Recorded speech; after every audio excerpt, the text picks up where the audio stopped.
Hello everybody, welcome back to my YouTube channel. If you're new here, my name is Maya. And I am back online today because I want to further our discussion upon the topic of sex. Yes, I said it, S-E-X. And let me ask you, when I say the word sex, where does your mind go? What's the first thoughts that you think when someone brings up the word sex? What emotions are stimulated in the body when I say the word sex? Now, if it's something that has to do with, what sex is, intercourse, thinking about women, thinking about things that make you horny, thinking about maybe your favorite sites to watch, maybe it's your partner, you think about her or him, etc. Okay, great.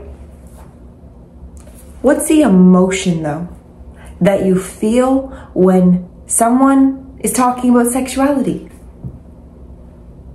Well, for the most part, people feel a lot of shame, a lot of suppressed, repressed emotion due to the very fact that this act was not talked about in a way that made us feel safe within our very own sexual energy.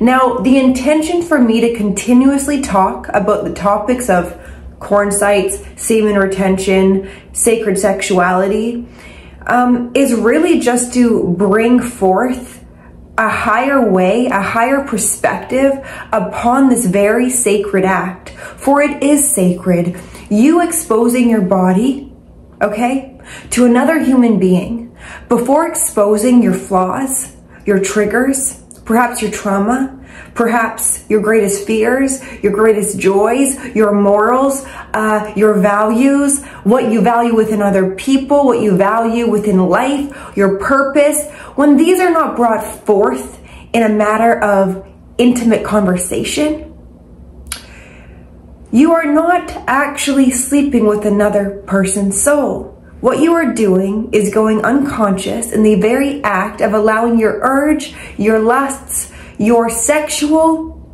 energy to guide you into the bed with a human being that does not know who is within you. And who is within you is your soul. Your outside shell is just the home for your internal being. Your internal being that is connected to your higher mind, higher consciousness, who knows you in truth, but also holds your very fears, your very insecurities, your very wounds and voids are all within. So when we get into the bedroom and we view sex as something as just a means to an end, it's not a means to an end because energy doesn't die. So that bond you are forming with another being is not something that just leaves when they shut the door outside or when they leave your bedroom, leave your life even. That energy will stay in the body. That cord, that sexual cord that's being formed by exchanging and intertwining your soul's energetics, you will have an unconscious bond to the very person, perhaps, that you don't love.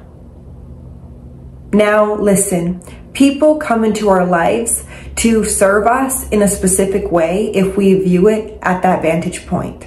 So I don't want you guys to feel shame upon if you, went through a phase of sleeping around with a lot of people or, even if you are desiring that. Me talking about this is not to suppress this energy even more. Because when we suppress our sexual energy and we don't allow it to be transmuted into something higher, it will guide us to things that are short term, that make us go unconscious, which will leave that person in a deeper wound of your energy transfer. Sex is an energy transfer. So when you're not in an aligned place during this act, you're not fueling the very aspect of God that is within the orgasm itself. You will for sure climax to it, But what's after that climax? It's your downfall. Your downfall into the very things you were avoiding by needing another person to sleep with. Are you lonely? Do you not feel like a man if you don't have sex with a woman on a weekly basis? Okay, that's not normal. You needing to sleep with multiple people to feel good about yourself is not normal. And in today's society, it's very normalized because women are overly sexualized and they feel good about that. So women in today's society don't even know how to discern a man in the bedroom that would actually benefit her life, which is why now women are walking around with these wounds from men that make them hate men even more, but it's just a direct reflection of the very disrespect they're carrying within themselves, and vice versa for men. If we as human beings got to a place where we actually honored our sexuality, we honored ourselves, we honored our sacredness, we would not be just sleeping around with person to person for pleasure. It wouldn't fulfill the soul, you guys. And you can have intimate relationships without having to have sex. Intimacy has nothing to do with the act of sex. It's the leading up to sex that is intimate. Now, yes, people will argue, Maya, being naked with a person is very intimate. Yeah, it is intimate. But more people are more comfortable getting naked and exposed and allowing another person inside of themselves than to sit down and have a healthy conversation about their values, their morals, what they're looking for in a partner, their triggers, their fears, their insecurities, their childhood traumas, you know, the things that have made them into the human being they are today. That's intimate. Because you are allowing another person to see inside of what the eyes may not be able to perceive. Okay? And I want this to be taught to our children, you guys, because in today's society, we are feeding off of the very sexual energy that is within us, and not in a powerful way.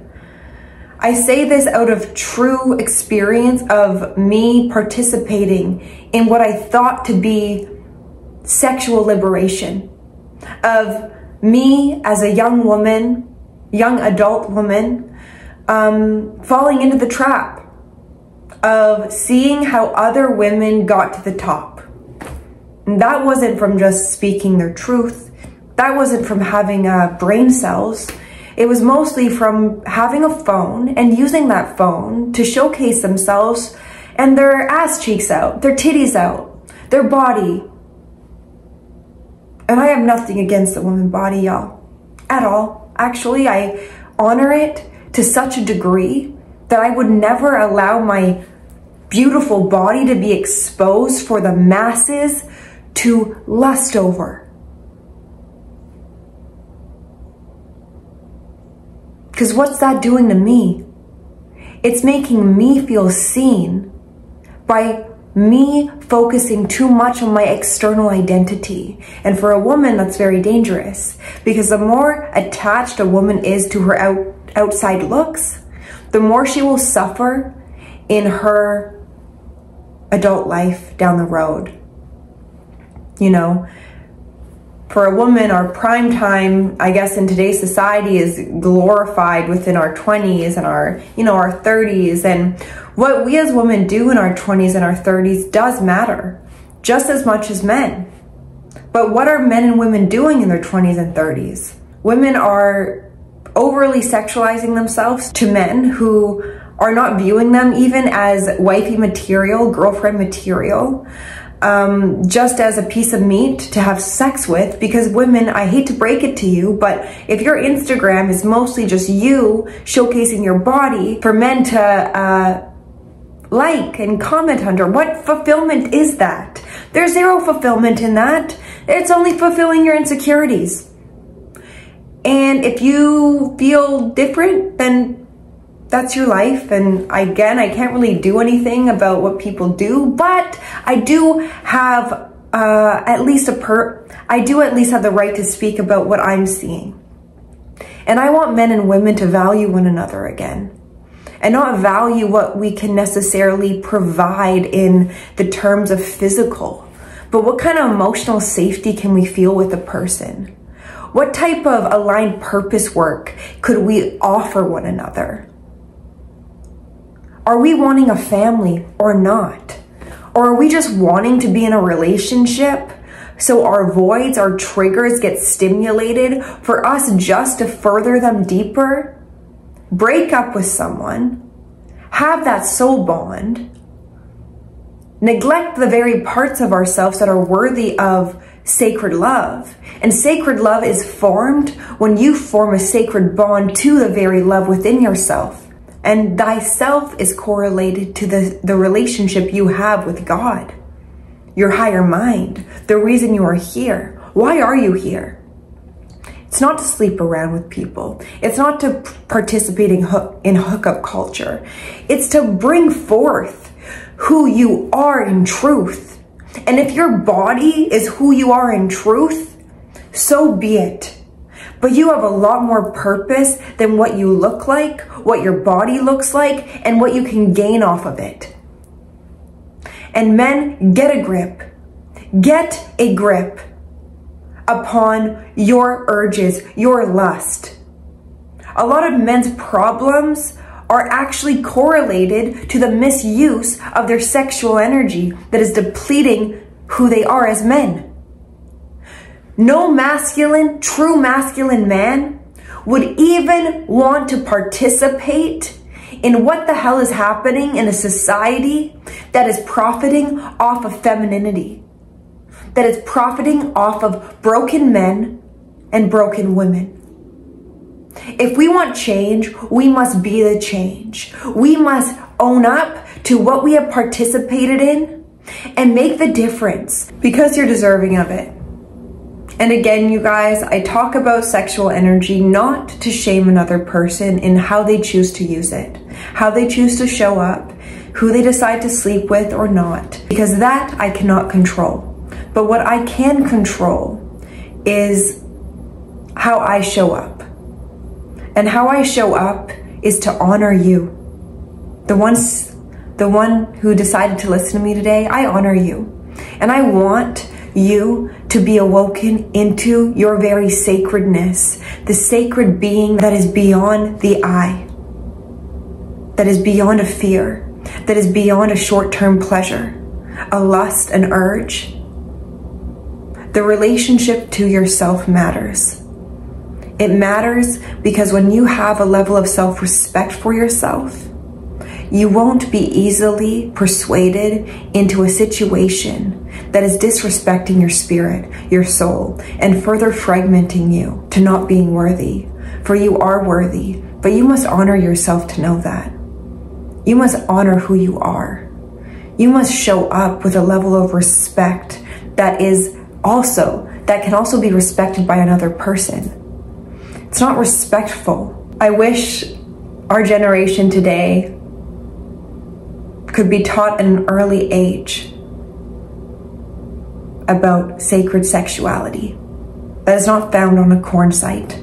That is not found in shallow interactions with other people, fueling the very wounds, voids, insecurities that brought them into the bedroom with another person to feel something, to feel joy, to feel avoidance. For most people have sex to avoid an aspect of themselves that are calling out for them. Pleasure isn't necessarily bad,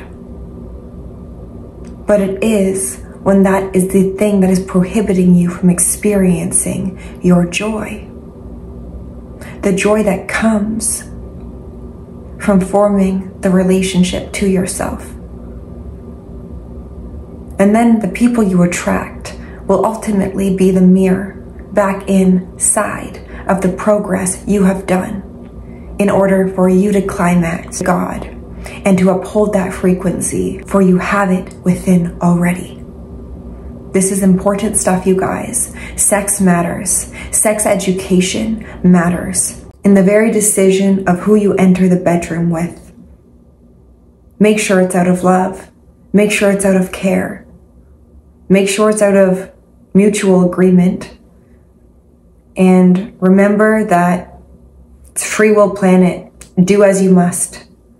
But if you're feeling the repercussions of having a lot of sexual partnerships and not a lot to show for it, it's time for you to form the bond with yourself that will lead you into a fulfilling relationship with a person who does not just view you for your body, but for everything that makes you into who you are.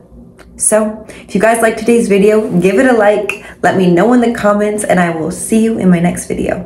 Bye.